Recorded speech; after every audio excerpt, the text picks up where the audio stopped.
Okay, it's really loud in here, so I don't know if this is going to work, but I want to put the equipment away.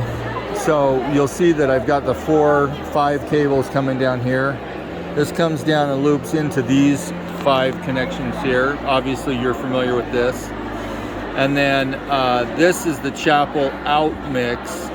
This one I had going up into channel 5-6. And then I actually had this one turned. This is like the gain for each of the channels. The choir I had pretty high. You can see here, I actually tapped them out at about 75%. And then the microphone I kept down towards the 50% mark. And then down here, whenever someone was speaking, you can see these double bars here. This is the idea here, is that you can stick it right there, and that's your optimal volume, with the ability to go 10% louder, and then you can fade all the way down to 0. So when somebody was speaking, I typically would put them right here. If it was a quiet lady or something, I could push this up a little louder, or if it was a loud man spiking in, I could pull it down. But the idea is that you want to stay in this zone here. Then over here with these 4, I was able to simultaneously phase this in as the choir was getting ready to sing, and then I could fade them out when they were done. I did this with my right hand so that my left hand could be over here, and I would be zooming out to the choir while the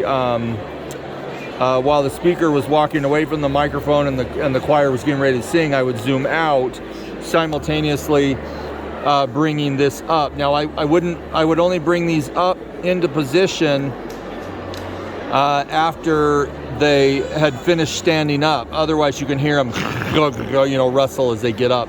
And then if anyone happened to hit the microphone, that would be bad. I generally left it on. You can actually mute these right here. And if you mute it, it doesn't matter where this is at. Like you could have it maxed out, and then you can mute those down. I just left them on all the time, and then I just controlled this whenever the choir was singing. And then, like if you could hear the men more, or the women, you could control this based on who you want to hear more out of the choir. I didn't really mess with that. I just brought them all in and brought them right into this area. There was one point that I had turned this up too high, and this this was so high that it actually bled out. Now over here, this is the master, the main meters. You can hear the noise of the audience right here. Now I'm going to turn on the choir mics, and you can see that when I turn on the choir mics, it's picking up more of the background noise. And then as it gets into the yellow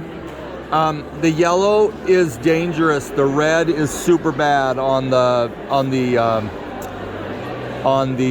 webcast, because it'll actually bleed out, and you can hear it like kind of make a really bad noise online. And then right here, this is the volume to the video unit, and you can control this. I had it at about that's like all the way. I had it probably about 70%. Let's see. It was probably about there. It was where the light was just past this mark.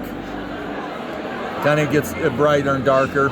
I had this about 75%. I wish it actually had the volume like where you were at, because it took me a while, because I had to dial this in conjunction with this right here.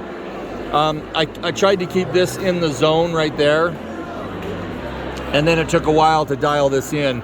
And then if you ever see this bleed out, you need to be really quick to either bring this down, so you can see how that dramatically decreases the volume of the entire board, or in the case that I had, the choir was too loud, and I should have pulled them back just a little bit.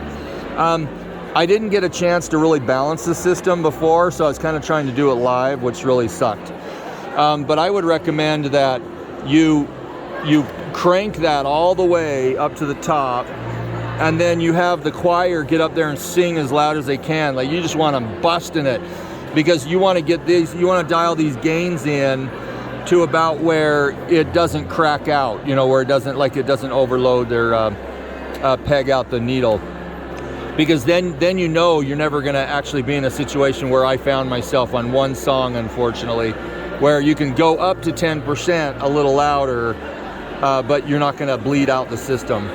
So anyway, that's generally it. These other controls here are all dealing with this sound effects engine, because you can like change all sorts of stuff, you know, with the balance and this and that, and then you've got like the equalizer to cut off low sound and stuff. So like, but I just had them all at 50%, wasn't that much.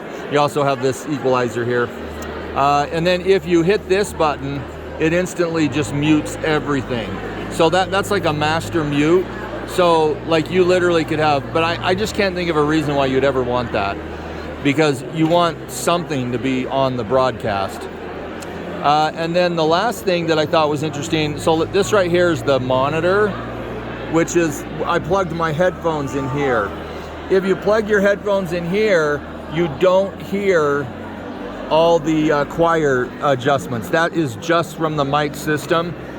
This is where you want to plug into here, and then you can hear, and so what I did was I had the live broadcast in one ear off of a Bluetooth speaker from my phone, so I could just always hear what it sounded like online.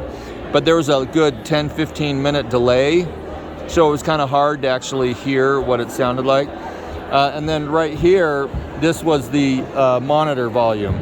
So then I just had my headphones over my head, and I could just shut off the live signal so I could just hear what was happening online at any point in time.